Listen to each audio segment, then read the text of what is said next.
Hello everyone, welcome to my channel. Please subscribe and hit the bell icon. As word spreads about Hollis' shocking death, Lee declares that she knows exactly who killed him. All products and services featured are independently chosen by editors. However, soaps.com may receive a commission on orders placed through its retail links, and the retailer may receive certain auditable data for accounting purposes. Steffi and Finn are making out in the Cliff House when Finn gets a text from his mom. She says Hollis from Il Giardino died. Steffi gawps, "What?" Finn puts Leia on speaker and asks what's going on. In the hospital morgue, Leia tells Finn they still don't know what happened. They're running labs and toxicology reports. Finn says he'll be right over. Lee disconnects and broods over Hollis' corpse. Brooke and Ridge canoodle in the office. He loves the collaboration with her in the office more. Hope interrupts and Brooke asks, "What is it, sweetie?" Hope says it's Hollis from her dad's restaurant. "He passed away." Brooke exclaims, "Hollis is dead." "Oh my God. This is horrible." Ridge asks if there are any details. Brooke marvels that it's frightening to think how quickly things can change. She's glad she got to know the guy even if it was just one date. He was sweet, polite, and respectful. He didn't deserve to die. At Il Giardino, Shyla comforts Deacon, who just can't believe Hollis is gone. Shyla can't get the image of him lying on the floor out of her mind. Deacon is sorry she had to find him like that. He muses, "So sudden. Just like Tom.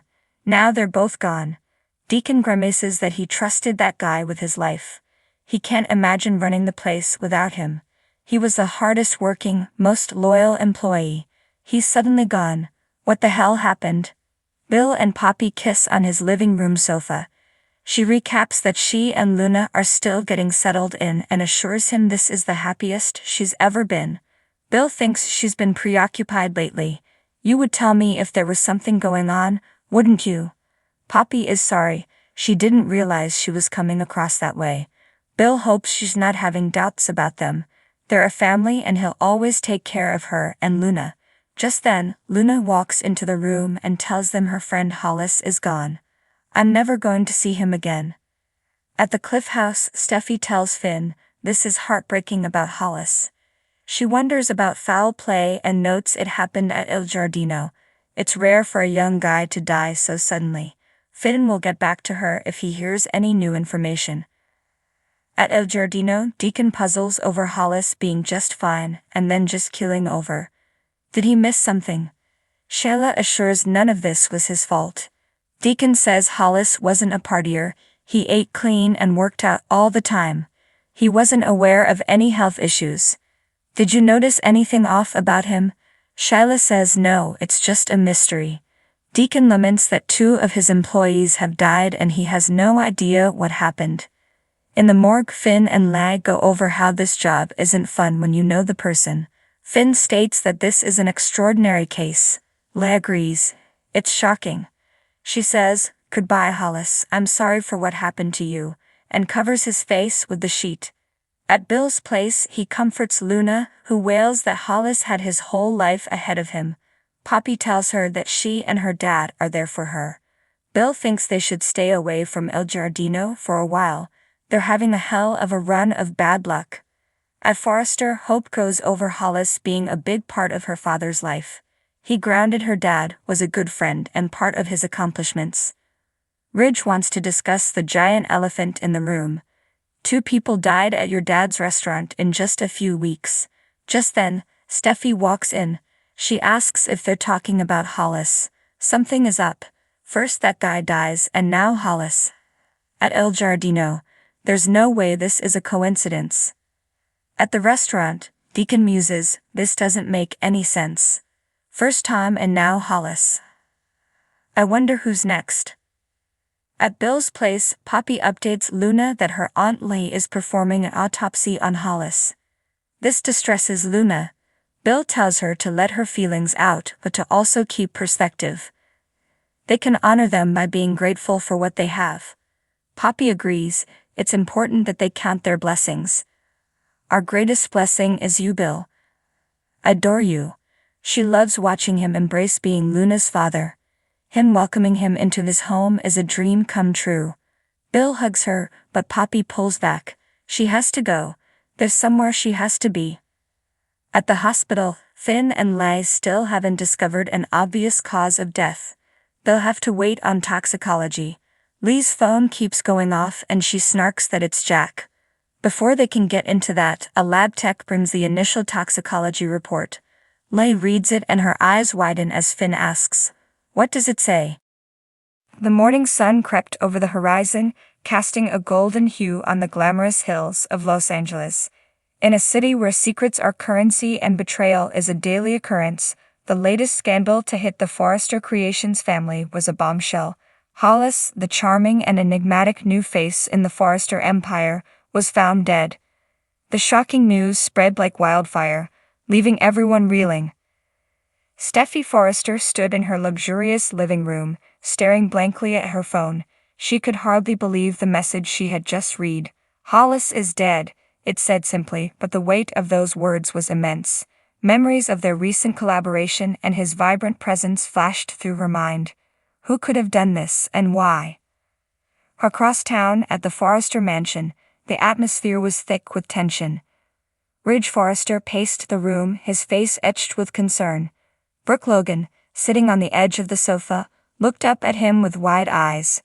Ridge, who would do such a thing? Hollis was just getting started here. He had so much potential. "I don't know, Brooke," Ridge replied, frustration evident in his voice. "But I intend to find out. No one harms a member of the Forrester team and gets away with it."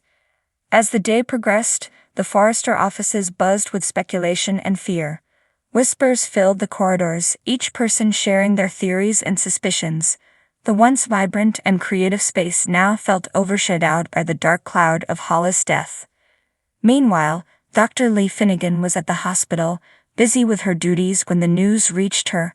Hollis' death was the talk of the town, but for Lee it was more than just another tragic incident. She had known Hollis personally and had always felt there was more to him than met the eye.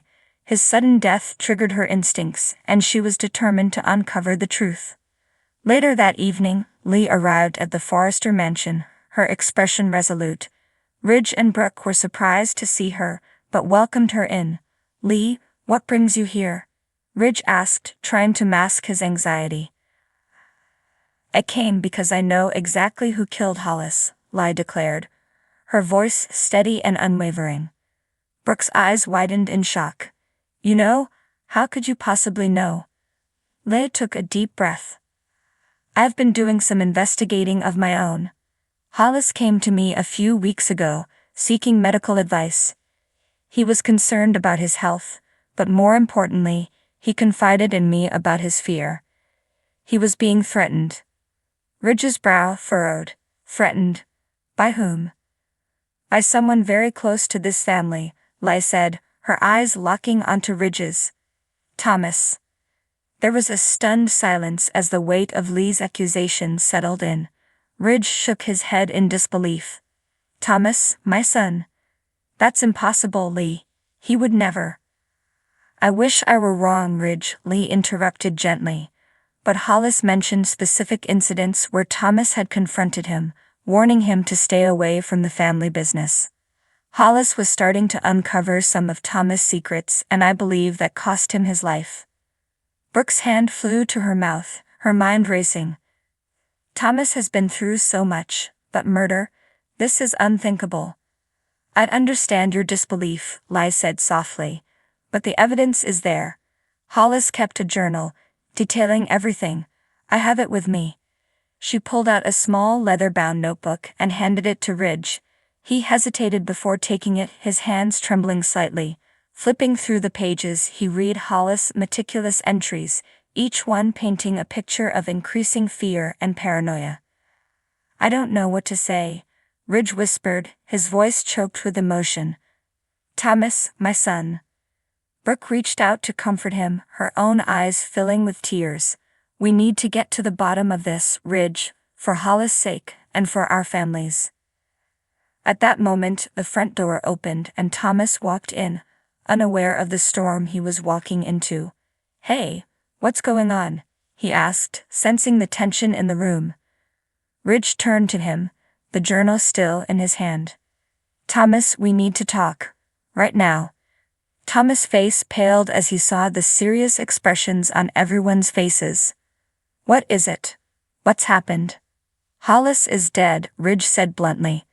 And Lai believes you had something to do with it. Thomas staggered back, shock and confusion written all over his face. What? That's insane. I didn't have anything to do with Hollis' death. Why would you think that? Lee stepped forward, her gaze piercing. Because Hollis told me about your threats, Thomas. He was scared of you. And now he's dead. Thomas shook his head vehemently. No, you're wrong. Yes, I confronted Hollis a few times, but I never meant any real harm. I was trying to protect our family, to protect our secrets. Secrets like what, Thomas? Brooke asked, her voice trembling. What were you so afraid of Hollis finding out?